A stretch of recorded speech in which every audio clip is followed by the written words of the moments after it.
ကဲအားလုံးမင်္ဂလာပါ MITDC official YouTube channel ကနေပြီးတော့ကြိုဆိုလိုက်ပါတယ်ကျွန်တော်ဒီနေ့မျှဝေပေးတော့မယ့်သင်ခန်းစာကတော့ Adobe After Effects ထဲမှာ Scatterize effect တစ်ခုကိုဘယ်လိုမျိုးအသုံးပြုမလဲဆိုတော့သင်ခန်းစာအကြောင်းအရာပဲဖြစ်ပါတယ်ဒီသင်ခန်းစာကိုမစတင်ခင်မှာကျွန်တော်တို့ရဲ့ YouTube channel ကို subscribe မလုပ်ရသေးဘူးဆိုရင်တော့ subscribe လေးလုပ်ထားပေးဖို့တောင်းဆိုပါတယ်ဒီ YouTube channel ကနေပြီးတော့တင်ပေးနေတဲ့သင်ခန်းစာလေးတွေဟာအကျိုးတစုံတစ်ခုရှိခဲ့မယ်ဆိုရင် like and share လေးဖြင့်အားပေးနိုင်ပါတယ်အားလုံးပဲကျေးဇူးတင်ပါတယ်ကဲဒါဆိုရင်တော့ Adobe After Effects ကိုဝင်လာပြီနော် Adobe After Effects ကိုရောက်တဲ့အခါမှာအလုပ်စားလုံးမှာမလို့သူက new composition တစ်ခုနံပါတ်1အနေနဲ့ယူပေးရမှာဖြစ်ပါတယ်နံပါတ်1အနေနဲ့ new composition ယူလိုက်တယ် new composition name မှာဒီ composition name မှာမိမိကြိုက်တဲ့နာမည်ကိုပေးလို့ရပါတယ်ကျွန်တော်ကတော့ဒီသင်ခန်းစာထဲမှာ Scatterize effect လို့ပဲနာမည်ပေးလိုက်ပါမယ်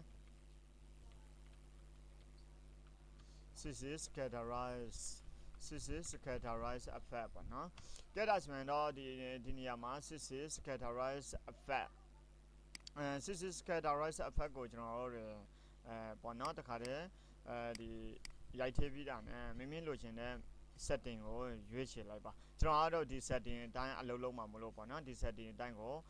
ရွေးချယ်ထားတယ်ပြီးရင် okay နေပေးလိုက်တယ်ဒါဆိုရင်တော့ composition တစ်ခုရရှိလာပြီပဲဖြစ်ပါတယ်ကဲဒါဆိုရင်တော့အခုကျွန်တော်တို့ကဒီ Scatterize effect အသုံးပြုဖို့အတွက်ဒီသင်ခန်းစာထဲမှာကြတော့စာသားလေးနဲ့ပဲကျွန်တော်နမူနာလေးတစ်ခုလုပ်ပြမှာပေါ့နော်ဒီနေရာမှာကလေးတစ်ချက်ချလိုက်တယ်ကလေးချလိုက်တဲ့နေရာမှာစာရေးမယ်ဆိုရင်တော့ keyboard ပေါ်မှာကိုကကြိုက်တယ်လို့ကြိုက်တဲ့စာတွေကိုရိုက်လို့ရပြီဖြစ်ပါတယ်ကဲဒါဆိုရင်တော့ဒီနေရာမှာကျွန်တော်အနေနဲ့ကြတော့ MITDC လို့ပဲရိုက်မယ်ပေါ့နော် MITDC Control A လုပ်လိုက်တယ် Control A လုပ်တယ်ဆိုတာ Photoshop ပုံစံမျိုးပေါ့နော် Control A ငါတခြားသော software တော်တော်များများမှာလေ Control A လုပ်ရတယ် Control A လုပ်တယ်ဆိုတာ select off ပေးတာပေါ့နော်အဲ့နေရာမှာမိမိကြိုက်တဲ့ site ကိုရွေးချယ်ပေးလို့ရပါတယ် site ကိုရွေးချယ်တယ်ဆိုရင်တော့ကျွန်တော်တို့ဒီ character ထဲကိုလာမယ် character ထဲမှာ139ခွန်ဆိုတဲ့ site နေရာမှာကျွန်တော်တို့လိုချင်တဲ့ site ကိုရိုက်ထည့်လိုက်မှာပေါ့နော်300ပေါ့နော်ကဲဒါဆိုရင်တော့အခုဒီနေရာလေးမှာသူကဘာဖြစ်နေလဲဆိုတော့သူကsmall letter လေးတွေဖြစ်နေတယ်အဲ့ခါကျရင်ကျွန်တော်ကဒီ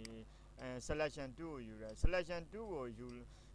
ကိုရောက်တော့တာနဲ့ဒီစာ automatic select ဖြစ်တော့တာပေါ့နော်ဘာကြောင့်လဲဆိုတော့ selection 2ကိုယူတဲ့အခါမှာဒီစာကလည်းတခါတည်း selection ဝင်တော့တယ် selection ဝင်တော့ကျွန်တော်ကအဲ့ဒီ selection ဝင်တော့တဲ့စာမှာဘာပြင်လို့ရလဲဆိုတော့ဒီ character မှာအကုန်လုံးပြင်လို့ရတယ်နော်ဥပမာကျွန်တော်ကဒီ color လေးကိုမသုံးအနီရောင်လေးထားမယ်ဆိုရင်အနီရောင်လေးတွားလို့ရတယ်ပြီးရင်တော့ကျွန်တော်ကနေပြီးတော့ဒီနေရာမှာဒီ TT ဆိုတဲ့ဟာလေးပေါ့နော် all caps လို့ခေါ်တာပေါ့နော် all caps ကိုကျွန်တော်တို့ကနှိပ်လိုက်တာနဲ့ဒီလိုမျိုးပေါ့နော် all caps ကိုနှိပ်လိုက်လို့ရှိရင်ဒီစာလုံးလေးတွေဟာအကုန်လုံး all caps ဖြစ်တော့မှာဖြစ်ပါတယ် capital letter လေးဖြစ်တော့မှာဖြစ်ပါတယ်ကဲဒါဆိုရင်တော့အခုကျွန်တော်တို့က all caps လေးလုပ်ပြီးတော့ရင်အဖက်ထည့်ဖို့ပဲကြံတော့တာပေါ့နော်ဒီနေရာလေးမှာကျွန်တော်က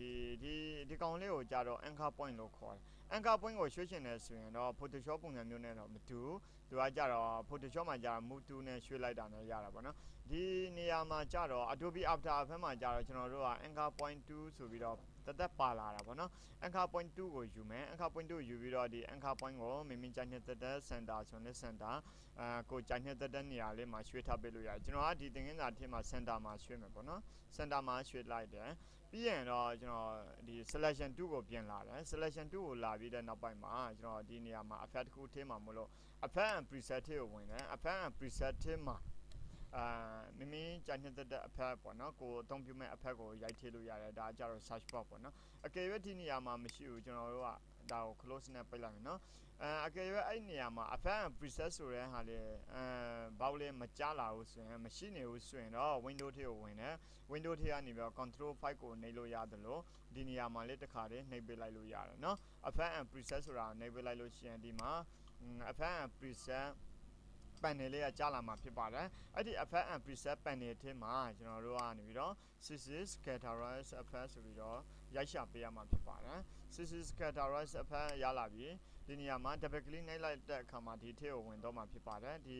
Scatterize effect ကို double click နှိပ်ပါမယ်double click နှိပ်လိုက်တာနဲ့ Scatterize effect ကကျွန်တော်တို့ရဲ့စာသားပေါ်မှာတက်ရောက်တော့ဖြစ်ပါတယ်ဒါပေမဲ့သူကအလုပ်လုပ်ဖို့အတွက်ကျွန်တော်တို့တွေဒီနေရာမှာအလုပ်လုပ်ဖို့အတွက်ဒီ Scatterize ကို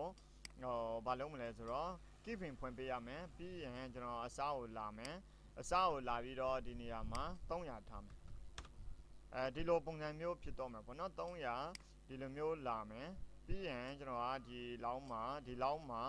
ထားမယ်ပေါ့နော်ဒီအနေထားမှာထားမယ်4 second မှာထားမယ်ဆိုပြီးတော့အကယ်၍ကျွန်တော်တို့က5 second မှာထားချင်တယ်ဆိုရင်တော့ထားဘယ်လိုထားရလဲဒီတိုင်းရွှေ့စရာမလိုဘူးเนาะကျွန်တော်တို့ဒီနေရာမှာရိုက်ထည့်ပေးရမယ်0500 05ဆိုတာ5 second ပြောတာဖြစ်ပါတယ်00ဆိုတာ frame ကိုပြောတာဖြစ်ပါတယ်ကျွန်တော်တို့က5 second ကွက်တီလုံးမှာမို့လို့ပေါ့နော်ပြီးရင် enter ခေါက်လိုက်ပါဒါဆိုရင်5 second ကိုရောက်သွားပြီဖြစ်ပါတယ်အဲ့နေရာမှာကျွန်တော်ကနောက်ထပ် keeping တစ်လုံးဖွင့်မှာမို့လို့သူ့ကိုဒီကျွန်တော်အရင် keeping ဖွင့်ထားတဲ့ဒီစာသား layer ကိုပဲ keyboard ပေါ်က U ကိုနှိပ်ပစ်လိုက်ပါ U ကိုနှိပ်လိုက်တဲ့အခါမှာဒီလိုမျိုးဖြစ်လာမယ်ဒီလိုမျိုးပေါ်လာမယ်အဲ့နေရာမှာ keeping ဖွင့်မှာမလို့ဒီနေရာလေးမှာတစ်ချက်နှိပ်ပစ်လိုက်ပါဒါဆိုရင်တော့ keeping နောက်တစ်လုံးရသွားဒီကနေပြီးတော့ဒီအထီးဟာသူကစာသားလေးကပုံမှန်ပေါ်စေမဲ့နေရာလေးပေါ့နော်ဒီအစားကနေပြီးတော့ကျွန်တော်တို့ကဒီတိုင်း Scatterize နဲ့ဝင်လာမယ်ဝင်လာတဲ့အခါမှာလည်းကျွန်တော် setting လေးတွေချိန်ပေးလို့ရတယ်ဘယ်လိုမျိုး setting လဲဆိုတော့ဒီနေရာမှာ right twist အနေနဲ့ဝင်မလားဒါက right twist ဝင်တယ်ဒါက left twist ဝင်တယ်ပေါ့နော်ဒါကြတော့မိမိကြိုက်တဲ့ပုံစံမျိုးလေးတွေကိုအသုံးပြုလို့ရမှာဖြစ်ပါတယ်ဒါဆိုရင် Scatterize ကိုလည်းနားလေပြီ right twist ကိုလည်းနားလေပြီ left twist ကိုလည်းနားလေသလို transfer mode ကိုလည်းနားလေထားဖို့လိုပါတယ် transfer mode မှာဆိုရင်ကျွန်တော်တို့က composite ရှိတယ် screen ရှိတယ် s ရှိတယ် alpha s ဆိုတာရှိတယ်ဥပမာဒါကြတော့ composite အနေထားဖြင့်ပေါ့နော်အဲ့ဒါကို screen ပြောင်းလိုက်မယ်ဆိုရင်လည်းရတယ်ဒါဆိုရင် screen mode နဲ့သွားမယ်ပေါ့နော်ဒါကတော့ screen mode နဲ့သွားထားတာဖြစ်ပါတယ်ကဲဒါဆိုရင်တော့အခုလိုမျိုးအနေထားနေပြီးတော့ပြန်ထွက်မယ်ပေါ့နော်ပြန်ထွက်မယ်ဆိုတော့ဒီနေရာမှာဒီ Scatterize ဆိုတဲ့နေရာမှာ300ပြန်ထားရမယ်300ပြန်ထားပြီးတဲ့နောက်ပိုင်းမှာကျွန်တော်တို့ကရွေလျက်နေတဲ့အရာဝတ္ထုတစ်ခုကိုတဘာဝပိုစံစီရှင်နေဆိုရင်တော့တဘာဝကြဖန်တီးရှင်နေဆိုရင်တော့ဒီနေရာလေးမှာကျွန်တော်တို့ကနေပြီးတော့ motion ဖွင့်ပေးရမှာဖြစ်ပါတယ် motion ဖွင့်လိုက်တာနဲ့ပုံစံလေးကပြောင်းသွားမှာဖြစ်ပါတယ်ကဲဒါဆိုရင်တော့ motion လေးဖွင့်ပြီးတော့ပြီးရင်ဒီနေရာမှာ run preview လုံးမှာမလို့ကျွန်တော်က fit up 100% ပြီးရင်ဒီနေရာမှာ half ကိုရွေးမယ် play ကြည့်မယ်ဒီလိုမျိုးပေါ့နော်ဝင်လာတဲ့ပုံစံမျိုးအဲ့ဒီနေရာမှာကျွန်တော်ကဒီလိုမျိုးအဖက်လေးကိုတော့တုံးလိုက်ပြီဒါပေမဲ့ကျွန်တော်တို့ကနေပြီးတော့ဒါမကြိုက်ရှင်သေးဘူးเนาะထပ်ပြင်ရှင်နေဆိုရင်တော့ပြင်လို့ရသေးလားဆိုတော့ပြင်လို့ရတယ်ပေါ့နော်ကဲဒါဆိုရင်သူ့ကိုဒီ MITDC ဆိုတဲ့ MITDC ဆိုတဲ့layer ကို keyboard ပေါ် U ကိုနှိပ်မယ် U နှိပ်လိုက်တဲ့အခါမှာကျွန်တော်တို့အသုံးပြုထားတဲ့ keyframe လေးတွေကိုတွေ့ရမှာဖြစ်ပါတယ်အဲ့ keyframe အတိုင်းကိုဘာလုပ်မလဲဆိုတော့ဒီအစအနေလာမယ်အစအနေလာပြီးတော့ကျွန်တော်ကအဲ့နေရာမှာ keyboard ပေါ် shift ရ T ရကိုနှိပ်လိုက်ပါတယ် keyboard ပေါ် shift ရ T ရနှိပ်လိုက်တာနဲ့ opacity တခုထပ်ထွက်လာမှာဖြစ်ပါတယ်အဲ့နေရာလေးမှာကျွန်တော်ကဒီကနောက် keyframe တစ်လုံးကိုကြော်မယ်ဒီနေရာလေးမှာပေါ့နော်အဲ့နေရာမှာ opacity ကိုအဲ့နေရာမှာ opacity ကိုဘယ်လောက်ထားမလဲဆိုတော့ကျွန်တော်က100ထားမယ်100ထားပြီးတော့နောက်ထပ် keyframe တစ်လုံးကိုထပ်ကြော်မယ်ဆိုရင်ဒီနေရာလေးကိုတစ်ချက်နဲ့ Scatterize မှာအဲ့လိုဆိုရင်ဒီနေရာလေးကိုရောက်တော့မယ်ကဲဒါဆိုရင်ဒီနေရာလေးမှာလေကျွန်တော် opacity ကို100ထားမယ်နောက်ကို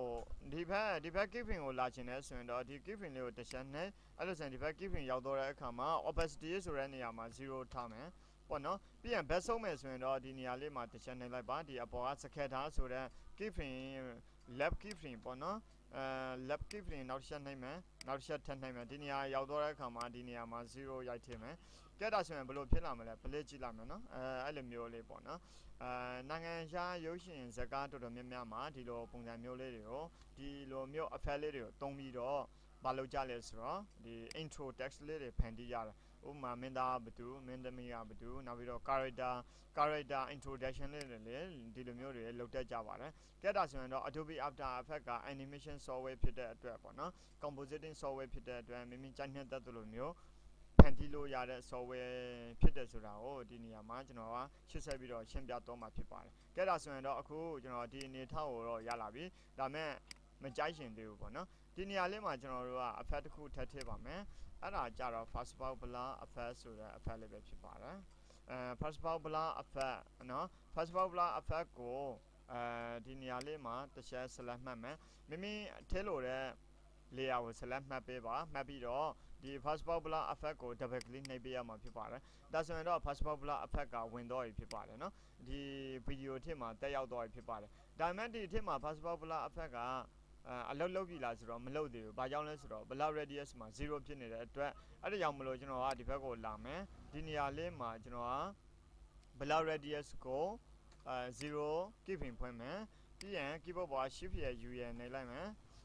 shift ရဲ့ u ရဲ့ကိုနှိပ်လိုက်တဲ့အခါမှာဒီလိုမျိုးထပ်ထွက်လာမှာဖြစ်ပါတယ်ကဲဒါဆိုရင်တော့ shift ရဲ့ u ရဲ့နှိပ်လိုက်တော့ဒီ block radius မှာကျွန်တော်က0ထားပေးတယ်ကဲဒါဆိုရင်တော့0ပြီးရင်နောက်ထပ်ဒီဘက် keyframe ကိုလာမယ်ဆိုတော့ဒီ scatter ဆိုတဲ့နေရာလေးမှာတစ်ချက်နှိပ်လိုက်ပါ next keyframe ကိုတစ်ချက်နှိပ်လိုက်ပါပြီးရင်တော့ဒီ block radius ဆိုတဲ့နေရာမှာကျွန်တော်ကနောက်ထပ် keyframe တစ်လုံးထပ်ဖွင့်တာပေါ့နော်ဒါကြတော့0ပေါ့နော်ပြီးရင်နောက်ဆုံးကိုတော့မယ်နောက်ဆုံးကိုတော့ဖို့အတွက်ဒီ Scatterize မှာ next keyframe ကိုနှိပ်လိုက်တယ်အဲ့နေရာလေးမှာကျွန်တော်က block radius မှာ80တော့မဟုတ်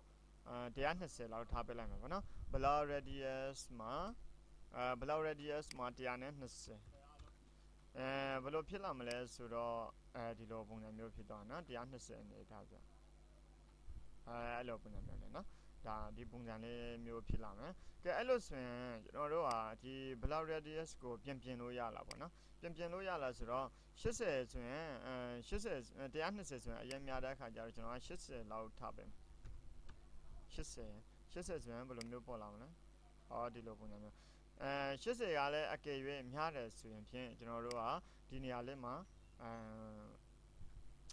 12လောက်ထားမယ်ပေါ့နော်12လောက်ထားခြင်းမယ်ကဲဘယ်လိုဖြစ်လာမလဲကျွန်တော်ကြည့်အောင်ဒါမျိုးလေးတွေပေါ့နော် block radius နဲ့ထွက်တော့မယ်12လောက်ထားမယ်ပြီးရင်ကျွန်တော်ကဒီနေရာမှာ keyframe ဖွင့်ပြီးတော့ရင်ဒီအစကိုလာမယ်အစမှာလည်းကျွန်တော်ကဘယ်လောက်ထားမလဲ12လောက်ထားမယ်12ထားမယ်ပြီးရင် play ကြည့်လိုက်မယ်ဒီလိုမျိုးဝါပြီးတော့ဒီလိုမျိုးဖြစ်လာမယ်ပြီးရင်ကျွန်တော်နောက်ထပ်ပြန်ထွက်တော့မယ်ပေါ့နော်ဒါကြတော့ Scatterize effect ကိုသုံးပြီးတော့ကျွန်တော်တို့ဒါရုပ်ရှင်စကားတွေမှာစာတန်းဘယ်လိုထိုးမလဲဆိုတဲ့အကြောင်းအရာလေးကိုဒီဗီဒီယိုသင်ခန်းစာဖိုင်မှာလေ့လာနေရတာပဲဖြစ်ပါတယ်ဒါဆိုရင်ဒီသင်ခန်းစာဗီဒီယို editor တွေအတွက်အကျိုးတစ်စုံတစ်ခုရှိမယ်လို့ယူဆပါတယ်ဒီဗီဒီယိုသင်ခန်းစာဖိုင်လေးဟာဒီ tutorial ဟာအကျိုးတစ်စုံတစ်ခုရှိခဲ့မယ်ဆိုရင်လည်းကျွန်တော်like and share လေးဖြင့်အားပေးပါလို့တောင်းဆိုပါတယ်ကျွန်တော်တို့ရဲ့ YouTube channel ကို subscribe မလုပ်ရသေးဘူးဆိုရင် subscribe လေးလုပ်ထားပေးဖို့နောက်ထပ်တစ်ခါတောင်းဆိုပါတယ်ခင်ဗျာအားလုံးပဲကျေးဇူးတင်ပါတယ်